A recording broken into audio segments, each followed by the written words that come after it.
taliska guud ee ciidamada booliska Soomaaliland waxay markii ugu horeysay ay sheegeen inay ballaadhinayaan goobaha ammaanka caasimadda Hargeysa. horta qorshaha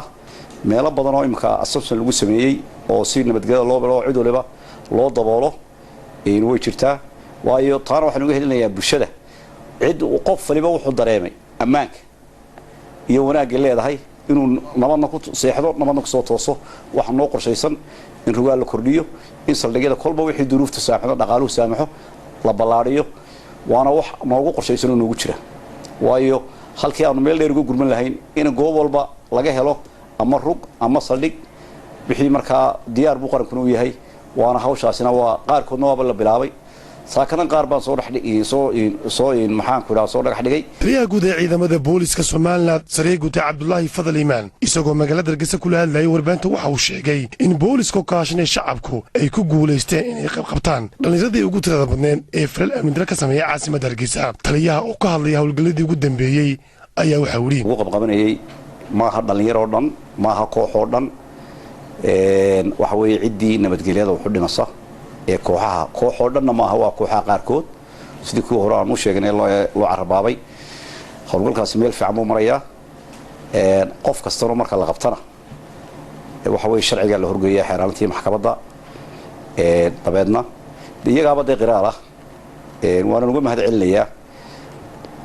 waxay isugu jiraan markii howlgalku adkaaday ee ay dadku arkeen fahmeen nabadgelyadu qiimaha leedahay iyagoo horena u fahansanaa inay nala shaqeeyaan isla markaana waalidkood qaarkood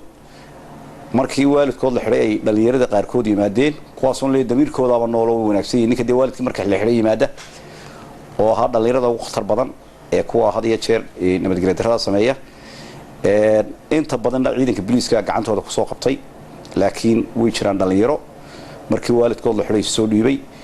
qaar kale oo waxa jira iyagana waalidku markay arkeen howlgalku sidoo socdo ay keeneen taliyo sidoo kale waxa uu sheegay oo beeniyay warwarbaanta qaari qoran uu sheegayay in taliska ciidamada booliska Soomaaliland qaab sharci darro ay loo dhaqmeen qaar ka mid ah dhalinyarada waxaanu yiri maqmaqlay ayaa ma dhaweyto qolooyin la cayn kala la sameeyay cid aan dambi gelin lama horgeeyo xeeraalintii maxkamadda cid koox oo dhan lama qabto waxa weeye cidda kooxahaas xogaha booliisku hayo ciddii kooxahaas ee koox u dagaalama ama bulshada dhibaataysa ama wax baarata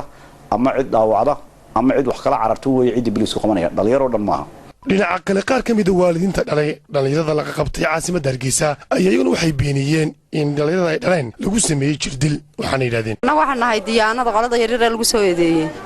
wax dhibahooda imka lagu hayaan carruurta ma jirto cidina ma idin laakiin waxaan codsanaa fadlan carruurta inaan laga fogeyn